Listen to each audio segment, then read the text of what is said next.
Then the governor's soldiers took Jesus into the praetorium and gathered the whole company of soldiers around him. They stripped him and put a scarlet robe on him, and then twisted together a crown of thorns and set it on his head. They put a staff in his right hand, and they knelt in front of him and mocked him. "Hail, King of the Jews," they said. And they spit on him and took the staff and struck him on the head again and again. After they had mocked him, they took off the robe and put his own clothes on him. Then they led him away to crucify him. As they were going out, they met a man from Cyrene named Simon, and they forced him to carry the cross. They came to a place called Golgotha, which means the place of the skull. There they offered Jesus wine to drink mixed with gall, but after tasting it, he refused to drink it. When they had crucified him, they divided up his clothes by casting lots, and sitting down, they kept watch over him there. Above his head, they placed the written charge against him: "This is Jesus, King of the Jews." Now, 2 rebels were crucified with him, one on his right and one on his left.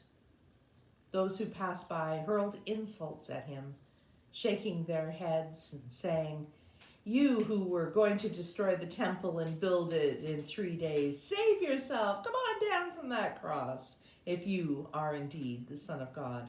In the same way, the chief priests, the teachers of the law, and the elders mocked him. "He saved others," they said, "but he can't save himself. He is the King of Israel. Let him come down now from the cross, and we will believe him. He trusts in God. Let God rescue him now if he wants him, for he said, 'I am the Son of God.'" In the same way, the rebels who were crucified with him also heaped insults on him. From noon until 3 in the afternoon, darkness came out over all the land.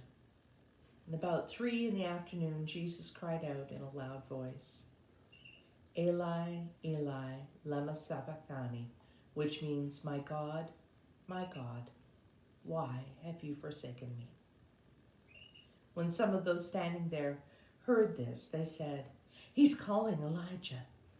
Immediately, one of them ran and got a sponge, and he filled it with wine vinegar, put it on a staff, and offered it to Jesus to drink. The rest said, "Now, leave him alone. Let's see if Elijah comes to save him." And when Jesus had cried out again in a loud voice, he gave up his spirit. At that moment, the curtain of the temple was torn in two from top to bottom.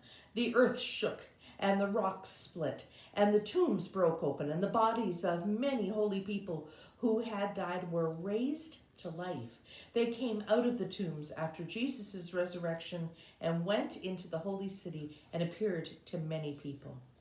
When the centurion and those with him who were guarding Jesus saw the earthquake and all that had happened, they were terrified and exclaimed, "Surely he was the Son of God."